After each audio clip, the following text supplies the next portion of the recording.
Olá, pessoal, tudo bem? Eu sou André Magnelli. Estamos aqui em mais um episódio do República de Ideias, o podcast do Ateliê de Humanidades.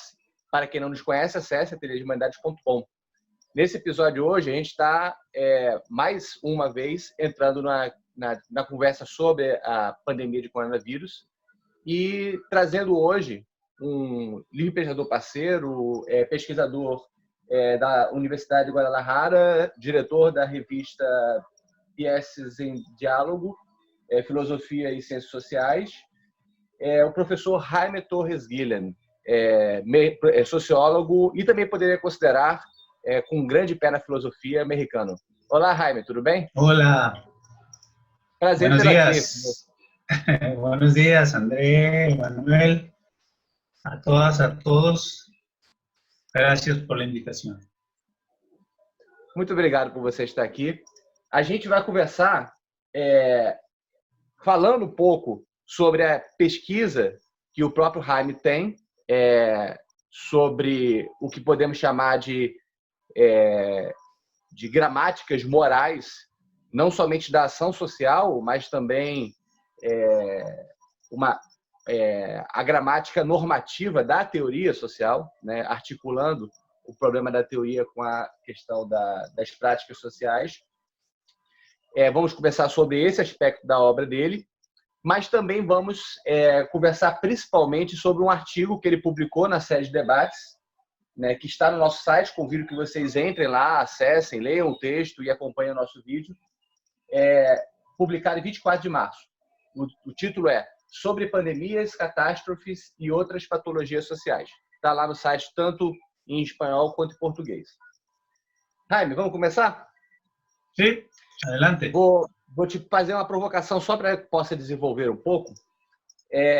Nesse artigo, você aborda a questão da pandemia e das catástrofes, né, como uma perspectiva para refletir sobre duas questões básicas, né? Uma primeira é a tensão existente entre a questão da autonomia da sociedade e os imperativos sistêmicos. E a segunda questão, que a gente vai abordar no segundo momento do nosso episódio, é a questão da possibilidade de uma mudança histórica desencadeada pela crise da pandemia, né? E você, então, analisa os cenários existentes, né, a partir da crise contemporânea. Para começar com o primeiro ponto, que é da autonomia societal, dos imperativos sistêmicos, eu queria que você desenvolvesse um pouco, para quem nos escuta, né, que proposição é essa de fazer uma leitura externa da pandemia, da catástrofe? Qual a importância disso, né? E o que seria uma leitura externa em contraponto com uma leitura interna? Bueno, en primer lugar, esa pregunta, como bien tú comentabas hace unos instantes, deviene de mis estudios sobre las gramáticas morales, ¿no? Sobre la razón práctica que he encontrado en mi trabajo antropológico en diferentes escenarios, ¿no? La gente parto del supuesto y también de la observación de que los grupos sociales elaboran una serie, no nada más de discursos, sino también de prácticas con las cuales se orientan en su quehacer cotidiano. Estas prácticas, estos discursos, regularmente no son, digamos, asimilados por las ciencias sociales, porque las ciencias sociales regularmente tienen como base y como referente éticas o sistemas normativos establecidos o preestablecidos, ya sea en una teoría o ya sea en un modelo, digamos, sistémico, en donde los imperativos de qué hacer y qué no hacer ya están, como por ejemplo el derecho positivo o el derecho positivado, ¿no?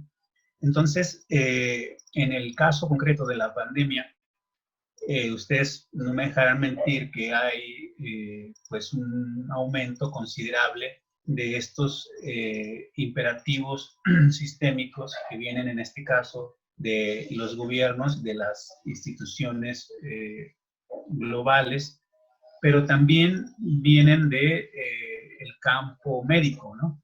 Entonces, es es entendible la existencia de esos imperativos sobre lo que debemos hacer y lo que no debemos hacer, en tanto sistemas preestablecidos en los estados-nación o incluso mucho más allá de los estados-nación. El ejemplo concreto de un imperativo sistémico, pues hace rato lo mencioné, es el derecho, ¿no? Sin embargo, aunque existan estos, la acción social, la sociología tiene bastante tiempo, y la antropología también tiene bastante tiempo, observando que hay también prácticas, discursos, incluso tipos de códigos, ¿no? Normativos que la gente usa para la vida cotidiana, pero también para enfrentar situaciones de emergencia como estas. Y esas casi no se observan o casi no digamos, no son visibilizadas porque están muy desplazadas, ¿no? Del campo hegemónico que mencioné. Entonces, la pregunta que hacía yo en ese trabajo, en ese texto para el debate, era primero cómo observar la tensión que hay, ¿no? Porque, por poner un ejemplo, digamos, el regaño o el reproche en los medios, en los académicos, en los gobiernos, de las personas que transgreden la cuarentena,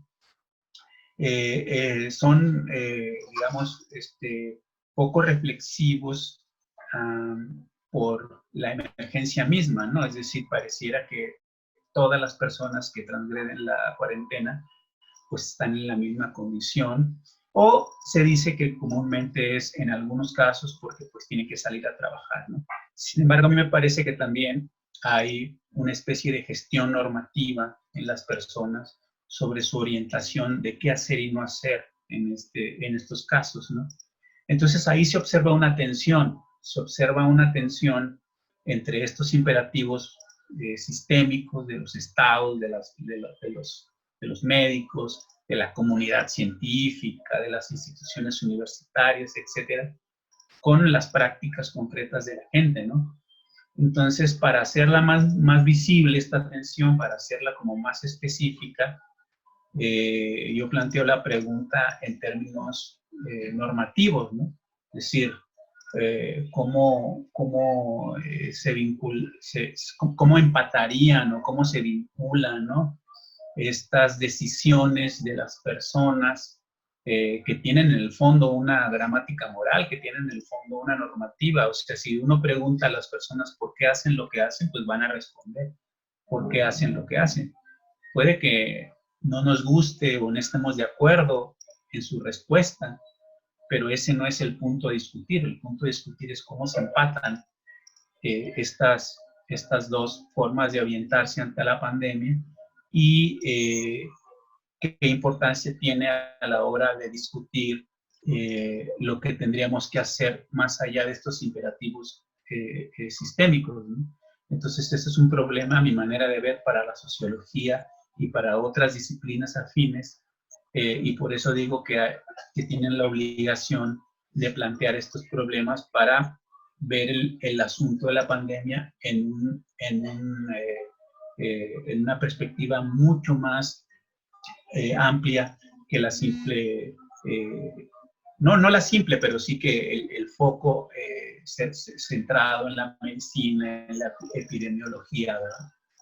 Primero, eso es lo que podría decir sobre la primeira pergunta.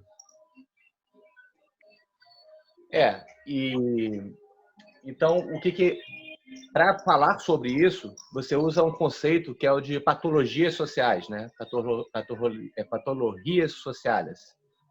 É um conceito que você pega de alguns autores da teoria social, né? Você chega a dialogar com o Emile Durkheim, mas fala dos limites da concepção de Emile Durkheim e desenvolve muito em diálogo com o autor, que muitos de vocês que estão escutando a gente devem ter ouvido falar, chamado Axel Honneth, né? Um teórico da luta por reconhecimento alemão, né? Vinculado à terceira geração da Escola de Frankfurt. quando você traz o conceito de patologias sociais, o que eu percebo é que você está não pensando patologia apenas na chave negativa, como anomia, medo de solução social. Tudo isso é muito importante do conceito de patologia social existente em Durkheim, mas você traz patologia social como podendo ser pensada na chave de conflitos que se manifestam, né, e que trazem à tona questões normativas, né? Eu acho que também tem o Luc Boltanski, na França, também permite muito pensar, junto com o Thévenot, essa questão, né? Como que os conflitos fazem emergir, né, a possibilidade de fazer uma sociologia das gramáticas morais, dos conflitos e tudo mais, né?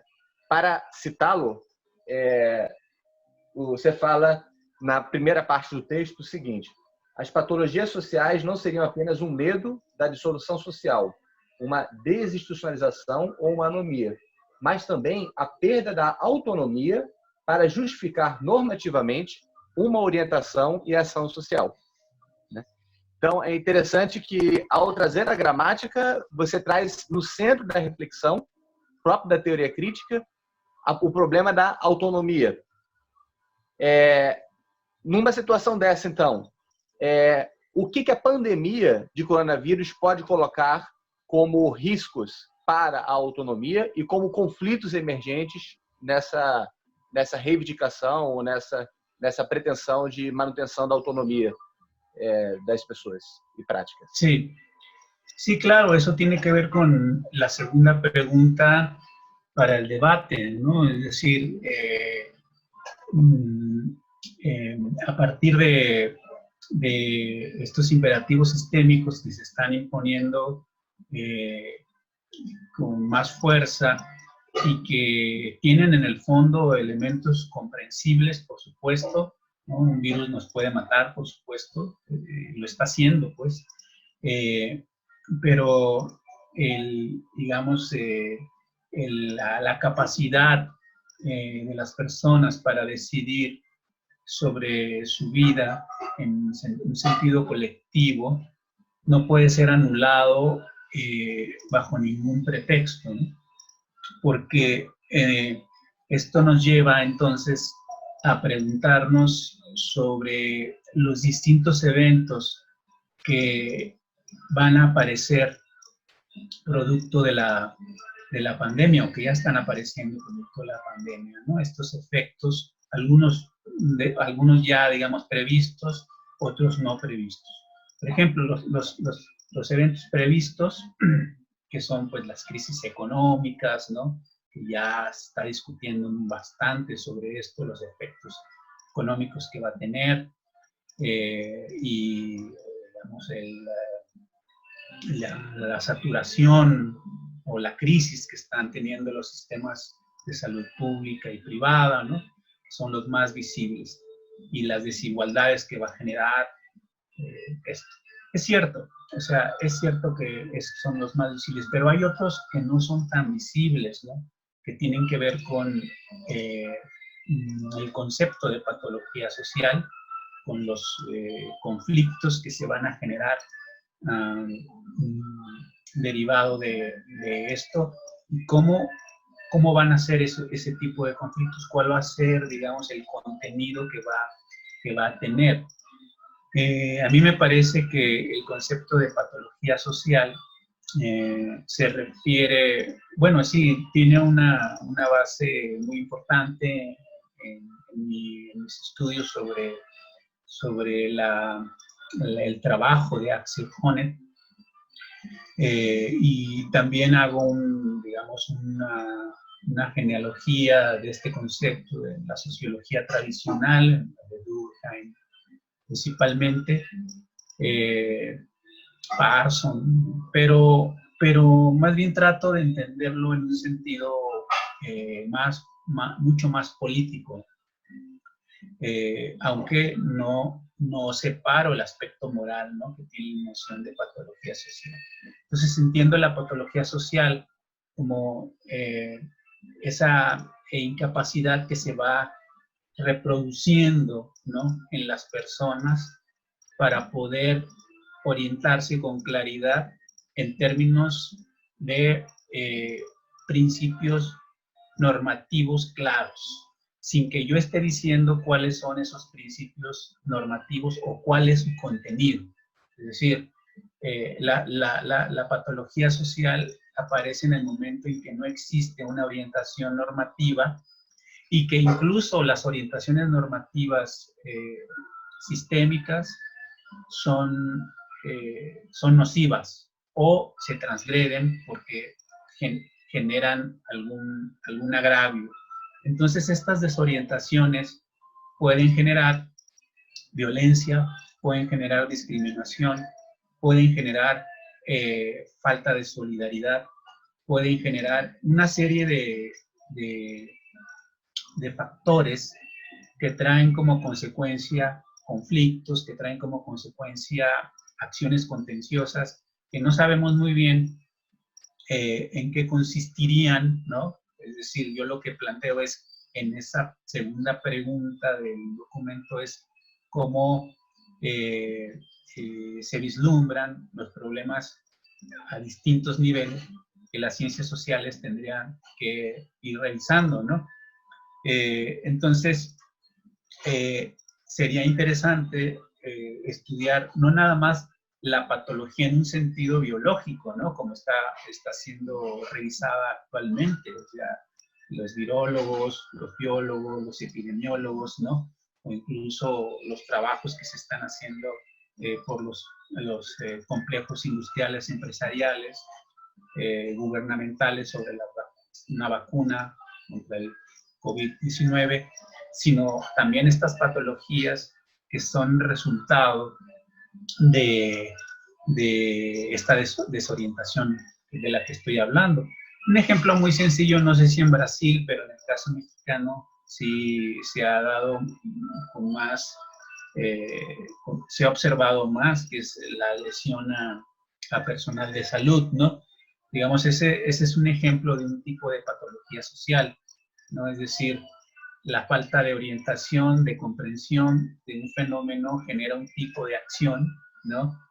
En este caso, concreta, que se concreta en la violencia hacia el personal de los hospitales, aparentemente bajo el supuesto de que son portadores de COVID-19, ¿no?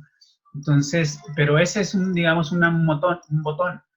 Habría que ver cómo se suscitan otros problemas, como por ejemplo, uno que es un problema teórico, pero que deviene en un problema práctico, que es, por ejemplo, la guía de bioética que sacó la UNAM, que por cierto el rector de la UNAM la desconoce, y esta guía de bioética sobre el COVID-19 tiene como base, por ejemplo, la premisa de que la atención médica a las personas contagiadas por COVID-19 será en función del principio de la vida completa. O sea, primero los jóvenes y después los adultos, ¿no?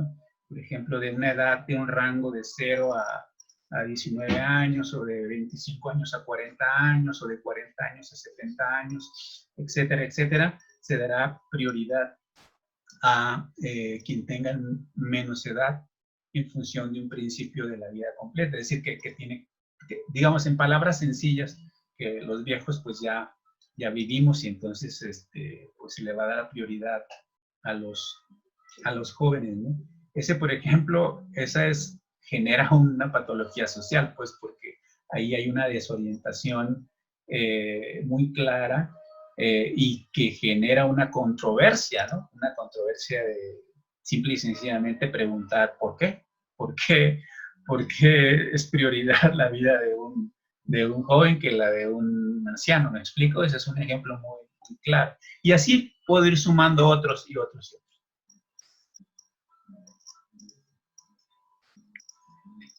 Emanuel? André, eu queria fazer uma pergunta, Jaime. Não sei se você me ouve. Que não ficou claro, acho que poderia aproveitar esse momento para discutir como essas gramáticas normativas são construídas. E a partir disso eu fiquei pensando sobre como as lideranças, sejam políticas ou outros tipos de lideranças sociais, interferem nessa orientação ou ajudam a construir essa desorientação nos sistemas de ação que leva às patologias. Porque tanto no México como no Brasil, no México um pouco menos, mas no Brasil até o momento, a gente vê diferentes formas de expressão e de comunicação do público feitas pelo representante da área da saúde e pelo presidente, seja aqui no México com o López Obrador e com o Jair Bolsonaro no Brasil. Então, inclusive, o ministro de Saúde do Brasil, na última semana, deu uma entrevista falando especificamente que a contradição entre a sua fala e a fala do presidente levava a uma ambiguidade do discurso governamental e que desorientava a população. Então, como esses tipos de liderança interferem ou não para ampliar a desorientação sobre as formas de agir, sobre os sistemas de ação? Sí, ese es un buen ejemplo también, porque digamos, la capacidad que tiene una propaganda de comunicación o una acción comunicativa como la de un gobierno popular, no vamos a llamarle populista para no discutir ahorita sobre el tema, pero digamos que es bastante popular, sí desactiva de alguna manera o inhibe, digamos, el ruido de las gramáticas morales, ¿no? Yo lo que diría que estas gramáticas morales no son, digamos, articuladas en un sentido explícito. O sea, me quiero explicar. O sea, no concibo las gramáticas morales como bien definidas, ¿no? Es decir, que estarían, digamos, siempre articuladas en todo momento. Cuando son más visibles las gramáticas morales, cuando son más observables las gramáticas morales, es cuando están sistematizadas de alguna forma en lo que se denomina movimientos sociales, que es un término que no me termina por gustar, pero voy a usarlo ahorita, ¿no? Es decir, digamos, en una publicidad muy definida de un grupo que tiene un objetivo más o menos común, y entonces ahí aparecen prácticas y aparecen discursos que bien pudiesen ser normativos, y entonces digo yo, ahí se puede ver con mucha más facilidad una gramática moral. Sin embargo, a mí me interesan mucho más las gramáticas morales que no están articuladas en una publicidad tipo movimientos sociales. ¿Por qué? Porque son mucho más invisibilizadas y mucho menos perceptibles su existencia. Entonces, me parece que es importante buscarlas, ¿no? Rastrearlas. Y ese sería el trabajo precisamente de la sociología o de otras disciplinas afines, y poder, digamos, construirlas o vincularlas o acomodarlas, acoplarlas a una teoría social. Porque de otra manera estaríamos dependiendo siempre de una acción colectiva bien definida, y estaríamos perdiendo de vista actores y agentes que no necesariamente están en un movimiento social y que hacen, digamos, construcciones de este tipo. Por poner un ejemplo, pudiese ser las solitarias voces de dos mujeres, una asesinada hace bastante tiempo en Chihuahua, que fue una de las primeras que denunció, digamos, el tema de los feminicidios, que fue Maricela Escobedo, y la señora que se ha opuesto a que se le indemnice en los proyectos, en los megaproyectos de los aeropuertos, en el caso mexicano, ¿no? Entonces, esos ejemplos no son de un movimiento social, ni son de un activista, sino es de gente común. Entonces, el trabajo antropológico implica rastrear esas acciones de la gente común para entender la construcción de gramáticas morales. Aquí el término construcción es muy engañoso porque pareciera que entonces estamos hablando de algo que se articula socialmente, y a mí me parece que aunque cuando vemos eso ya en movimientos sociales hubo un germen, y ese germen está dado en la gente común, está digamos, desplegado en la gente común, pero no es un trabajo que regularmente hacemos, aunque ya había una tradición sobre esto, ¿no? E.P. Thompson, en el caso de la historiografía, hace un ejercicio de ese tipo, aunque lo hace en el campo de la historiografía, de la historia. Me parece que esos elementos de los que estoy hablando existen. Isso que você falou, Jaime, me leva exatamente à questão que eu estava querendo colocar, que já é da segunda parte do seu artigo, onde você fala sobre os cenários possíveis existentes hoje, né? E se haveria a possibilidade de uma mudança histórica, de processo de mudança histórica, né? Você analisa o cenário econômico, social, ecológico, ambiental, né?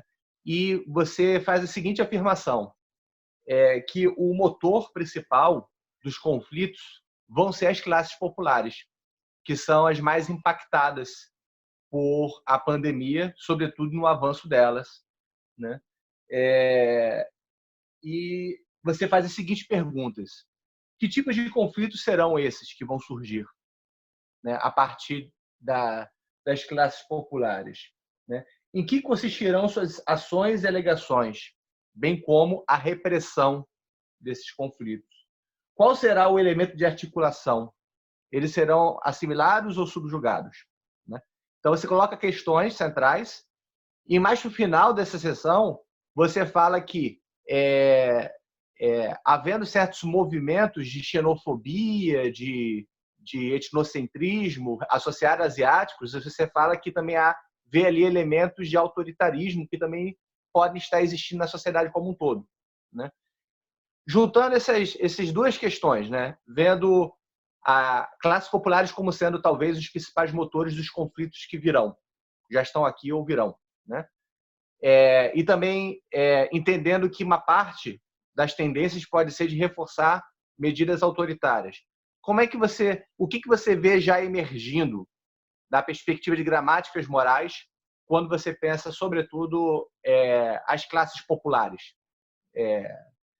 que não são ainda, talvez no Brasil, as mais impactadas, mas as próximas semanas, aqui no Rio de Janeiro, vai ser provavelmente um desastre, porque o coronavírus está entrando fortemente em periferias, em favelas, que, por essa ironia das coisas, dão ainda um apoio maciço ao Bolsonaro, ao presidente.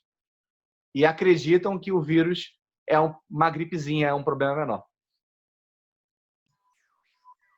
Sí, el término sectores populares, clases populares, gente común,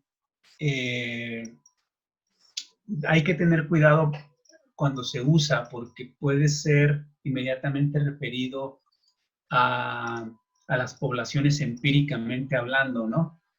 En el caso mexicano también, cuando hablamos de clases populares o del pueblo o de la gente común, pareciera que estamos refiriéndonos a los grupos empíricamente hablando de cualquier lugar, ¿no? Pero es algo, por ejemplo, que no he desarrollado y que quisiera en cierto momento aclarar con mayor precisión. Primero, que es un concepto, ¿no? Que no es, digamos, no es un término empírico para aplicarse a Juan, Pedro y Luis. Es un concepto en el siguiente sentido. Clases populares, sectores populares, se refiere, ¿no?, a las prácticas cotidianas de las personas, sean estas, digamos, contemporáneas a nosotros o no. O sea, uno puede hacer un ejercicio histórico y hablar de las clases populares, o puede hacer un ejercicio sociológico del presente y hablar de clases populares. Pero el componente fundamental del concepto no es un concepto militante o un concepto, digamos, que sea apologético, ¿no?, de lo que hacen las personas, ¿no? Puede que las personas ya en el plano empírico hagan cosas que incluso sea contra ellas o incluso tengan una personalidad autoritaria como la que hablaba Horkheimer, pero eso no va a invalidar el concepto, porque el concepto trata de ser un referente teórico para contrarrestarlo o para diferenciarlo de imperativos sistémicos o incluso también de posiciones muy vinculadas, ¿no?, a los estratos dominantes o las clases dominantes. Pero entonces, para poder diferenciar de esto que tú lo estás diciendo, ¿no?, para poder evitar caer en una reificación del concepto y no estar entonces utilizándolo en un sentido equívoco, ¿cómo podemos aclararlo mejor? Y aquí está la clave para poder en un futuro aclarar esto que estoy platicando, ¿no? Es la mediación normativa. Es decir, la mediación normativa es lo que nos va a permitir aclarar que el concepto de clases populares al que me estoy refiriendo, o gente común al que me estoy refiriendo, pues remite a una serie de valores o a una serie de elementos normativos que teóricamente estoy suponiendo, ¿verdad? Por ejemplo, la noción de justicia. En una gramática moral, tanto en una práctica como en un discurso, hay una noción de justicia. En una gramática moral, tanto prácticas como discurso, hay una noción de bien, hay una noción de lo correcto, hay una noción, ¿no? Entonces, en ese sentido, esa mediación me permitiría a mí, digamos, que el concepto no fuera reificado. Sin embargo, eso no quiere decir que no corra el riesgo de, digamos, generar un equívoco a la hora de hablar de sectores populares o de clases populares, porque al final de cuentas el embone que voy a hacer o el vínculo que voy a hacer en un trabajo antropológico o sociológico, pues sería, ahora sí, las personas empíricamente hablando, ¿no? Entonces, esto es, al final de cuentas, un riesgo, pero sí quiero aclarar que no estoy haciendo una apología de, digamos, de cualquier grupo social, ¿no? Por el simple hecho de que en la jerga de los políticos profesionales se hable de el sector popular o las clases populares, etcétera, etcétera. Pienso que la mediación de este concepto estaría en este contenido valorativo de sus gramáticas, ¿no? La noción de justicia, una noción de bien, una noción de lo correcto, y ahí es donde entra, digamos, esta aclaración para entender que no estamos hablando de cualquier colectivo o grupo de personas, pues, ¿no?, sino que estamos hablando primero de un concepto que busca embonar en acciones operantes, empíricamente hablando. Pode mexer no celular, eu edito depois. Pode mexer, problema não. Silenciar. Depois eu edito, eu faço edição no vídeo, problema não. ¿Cómo, perdón? Depois eu posso fazer edição no vídeo. Claro. Pode mexer no celular, diminuir o volume, problema não. Claro. Emanuel, alguma pergunta? Oi. Foi mal. Estava tentando ligar aqui. Pode já fazer? Como você acha? Pode. Tá. Tinha uma... Na última parte do seu texto, vocês estão me ouvindo? Vocês estão me ouvindo? Sí, te escucho, sí. Né? Porque a imagem tinha travado. Na última parte do seu texto, você fala de que, vou até pegar aqui, que a sociologia e as ciências sociais não possuem as diretrizes para avaliação social deste calibre, como uma série de livros citados, como do Herbert Marcuse, do Michel Foucault, do Horkheim, do Adorno, do Spengler. Muitos trabalhos de uma boa parte do século XX trataram especificamente sobre esses temas das patologias sociais. E aí você faz uma pergunta se, com o desenvolvimento da sociologia e uma certa restrição a temas específicos, a uma certa padronização metodológica que as ciências sociais se autoimpuseram, se a gente teria condições hoje de realizar esses mesmos tipos de trabalho. Você acha que, de alguma maneira, a pandemia e esse momento podem reavivar essa experiência das ciências sociais que, durante um bom tempo, trabalharam com esse tema das patologias sociais? Esse momento pode ajudar a reavivar esse tipo de estudo? Sí, en la sociología hay una tradición sobre los problemas morales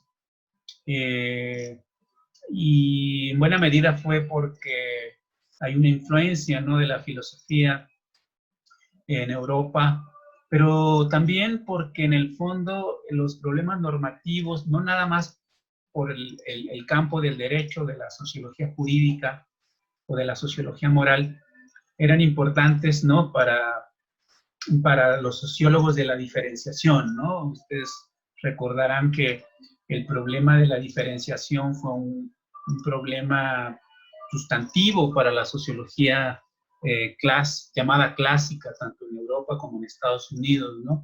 Y que fue el motor de muchos estudios para poder comprender no nada más los efectos de la diferenciación derivadas de las sociedades industriales, sino también para proponer algunas medidas, ¿no?, normativas, sistémicas, según sea el caso, estructurales, a estos efectos de la diferenciación.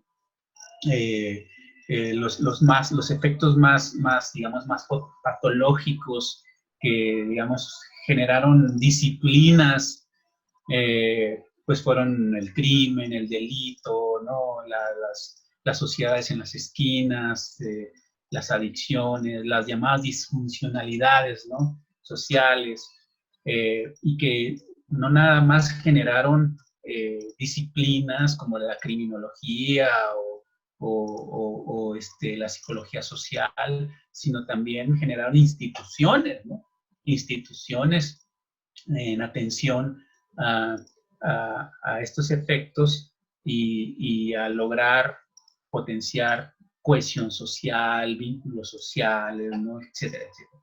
A mí me parece que estamos en una oportunidad de rehabilitar estos aspectos morales y normativos en la sociología, pero también en otras disciplinas, porque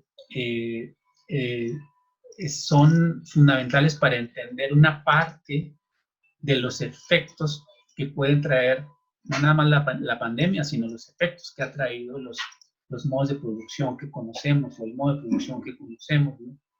Lamentablemente, en los últimos años, en las últimas décadas, ha habido una hegemonía en el campo de la sociología en América Latina sobre el tema del poder, ¿no? O sea, las sociologías del poder, las sociologías de la explotación, muy cercanas al marxismo, o en el caso estadounidense, muy cercanas a las teorías de la elección racional, han dejado de lado, salvo algunos casos excepcionales, el tema de la moralidad, el tema de lo normativo, ¿no?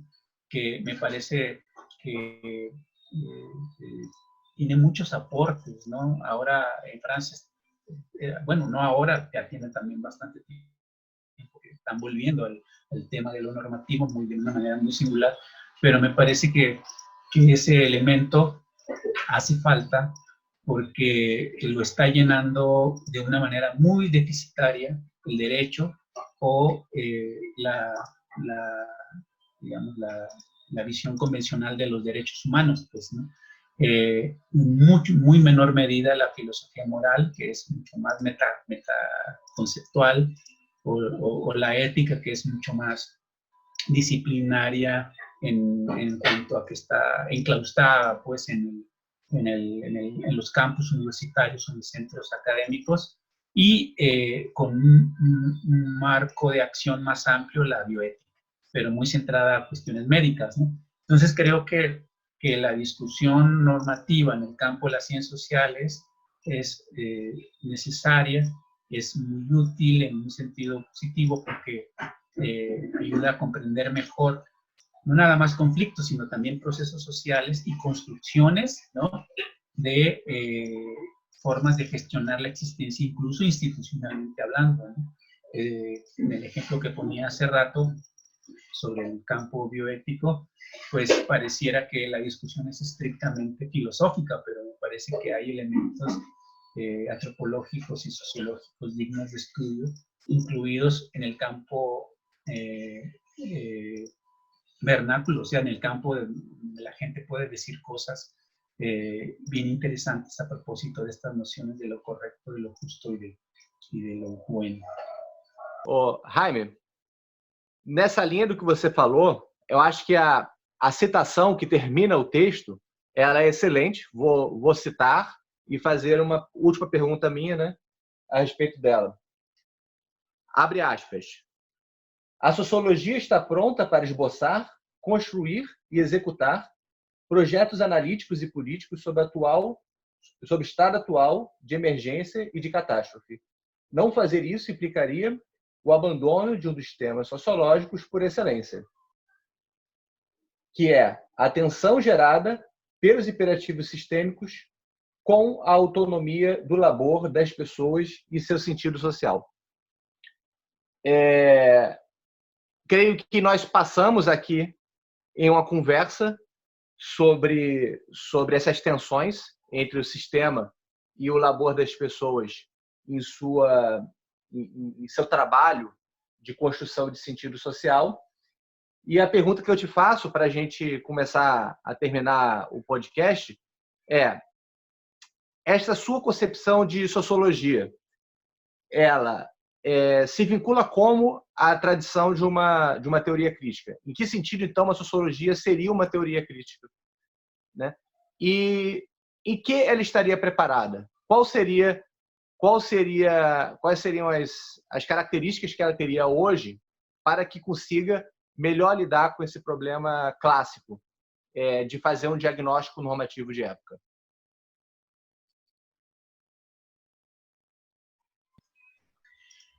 Bueno, es una pregunta muy difícil, ¿no? Porque yo no, digamos, no pretendo yo, digamos, crear, ¿no? Esas características. Lo que sí podría decir yo es que hay una insistencia de mi parte en trabajar dos dimensiones de la sociología o de cualquier otra disciplina que es común en la teoría crítica que construyeron Adorno y Horkheimer, ¿no? que es la dimensión analítica y la dimensión política. La dimensión analítica tiene que ver con el no perder de vista digamos, la capacidad de comprensión y en mejor medida o en la medida de lo posible de explicación de un fenómeno, pero que no está despegada de una intención moral y también de una intención política. Entonces, todos los conceptos, a mi manera de ver, esa es mi posición, puedo estar equivocado. Una característica, como la estás preguntando, pudiese ser esa, ¿no? El que la sociología no tendría por qué separar el elemento analítico y el elemento político como si fuesen dos dimensiones irreconciliables, ¿no? ¿Cuál sería el criterio para poder avanzar en este vínculo?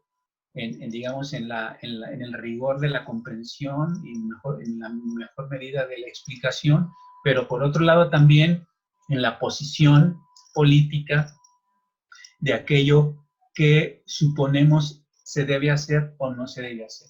Pues yo pienso que en las dos dimensiones deben existir las razones que damos para afirmar o negar algo. Es decir, mi posición no es una posición contraria a las metodologías científicas, sean estas las que sean, ¿no? Lo que yo plantearía es que estas no pueden ser totalmente asépticas, no pueden ser totalmente, digamos, objetivas, sino que siempre están planteando alguna posición política y esta debe ser explicitada. Esta debe ser, debe otorgarnos las razones, ¿no? Entonces, todos los conceptos que usamos, a mi manera de ver, tendrían que tener esas dos dimensiones para pensar un programa, la continuación de un programa de investigación anclada en una teoría crítica. Entonces esto querría decir que la característica, digamos, fundamental sería que esos conceptos estuvieran, estos dos elementos, que los conceptos, perdón, estuvieran vinculados a estas dos dimensiones, a una dimensión analítica y a una dimensión política. A mi manera de ver, esa sería una forma de elaborar diagnósticos contemporáneos muy cercanos a los que menciono en el texto, ¿no? Que son diagnósticos clásicos de un nivel filosófico y en algunos casos sociológico, muy potentes, ¿no? Y que yo los veo muy escasos, o en algunos momentos puedo observar diagnósticos demasiado politizados, ¿no? Demasiado vinculados a una posición militante en donde da por hecho que esa posición es verdadera per se, pero no hay razones, digamos, explícitas en donde se pongan a discusión, sino que se da por hecho como una posición militante, o en el caso de alguna explicación o alguna comprensión, pareciera que es aséptica o que no tiene una posición política, ¿no? Yo diría que los diagnósticos cercanos a una teoría crítica tendrían, a mi manera de ver, esas dos dimensiones. Jaime, isso, muito obrigado pela nossa conversa. Pessoal, vai sair um artigo agora, em seguida, junto com o vídeo, que é um outro do Jaime Torres Guilhem. O nome em espanhol é Enfermarse em um Mundo Convivencial, Debates por el Tempo que Viene. Esse artigo ele vai sair aí em seguida, junto com esse vídeo. Jaime, muito obrigado pela nossa conversa. No, gracias a ustedes, gracias por la conversación, por las preguntas tan complicadas, tan difíciles, pero bueno, así se arma el debate, ¿no? Desde luego que es una simple, digamos, aportación menor y agradezco que le hayan puesto el interés, que la hayan leído y que, por supuesto, tiene muchas falencias que hay que criticarlas precisamente para armar un debate sobre estos asuntos, ¿no? Gracias, Emanuel. Gracias, André. Obrigado, André. Graças, Jaime. E obrigado a todos que nos escutam e nos veem. Valeu, pessoal. Um abraço e até a próxima.